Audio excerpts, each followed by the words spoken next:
Cher Francis, voici ma réponse suite à ton interpellation du 30 mai dernier. Un mot sur la ligne SNCF. J'ai été élu début 2016 conseiller régional et quelques semaines après, la région Auvergne-Rhône-Alpes, compétente sur le tronçon Saint-Claude-Oyonnax, a fait le choix de fermer cette partie de ligne. Non, Francis, je ne suis pas le responsable de cette fermeture. En revanche, depuis que je suis élu, plus de 8 millions d'euros ont été investis sur la ligne des Hirondelles, côté région Bourgogne-Franche-Comté. Je crois à son intérêt pour Saint-Claude, bien sûr pour le service TER, mais aussi pour le potentiel touristique qu'elle représente. Concernant la défense des services publics, ce que nous constatons, c'est que depuis 25 ans, nous perdons service après service. Mais parlons de la défense de l'hôpital. Quels sont les résultats que toi et Jean-Louis Millet avez obtenus depuis 3 ans? Je vais être cash. Certes, oui, vous avez montré une certaine capacité à mobiliser.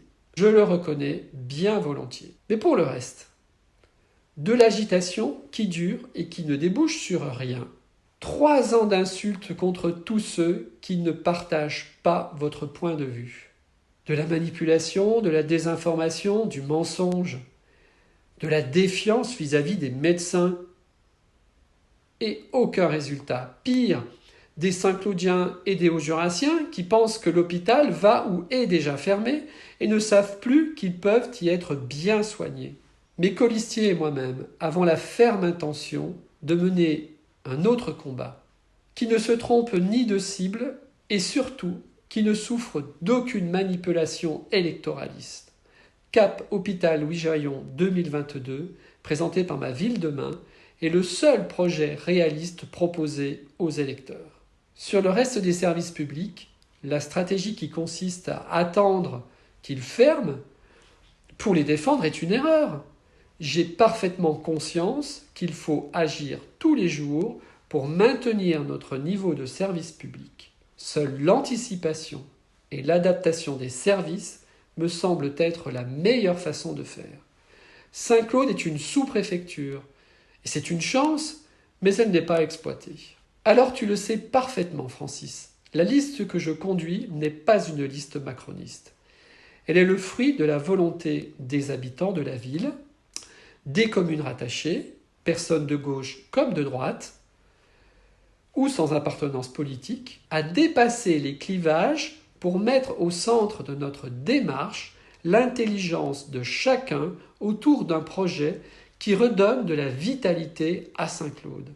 Une mobilisation d'urgence, une mobilisation de la dernière chance pour sauver notre ville étouffée par 25 années de combats stériles entre toi et Jean-Louis Millet, aujourd'hui tous deux alliés contre le changement. Nous revendiquons notre indépendance. Nous ne recevons aucune aide d'aucun parti politique. Nous aurons ainsi une parole libre et indépendante durant tout notre mandat. Cher Francis, là où tu cherches à mettre en avant ce qui nous oppose, et notamment sur la méthode, je t'ai déjà répondu qu'il me semblerait plus pertinent de regarder ce qui doit nous rapprocher. La proximité de Jean-Louis Millet avec l'extrême droite suffit à toute personne animée par l'esprit de la République, et de surcroît de gauche, comme toi, à prendre ses responsabilités. Saint-Claude souffre depuis 6 ans et ne pourra pas supporter 6 années de plus à collectionner les échecs.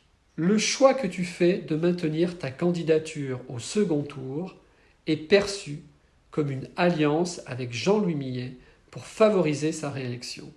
Je serais sincèrement peiné que toi et la gauche puissiez porter cette responsabilité. Nous avons toutes et tous rendez-vous avec l'histoire, notre histoire, ici à Saint-Claude, pour l'avenir de notre ville.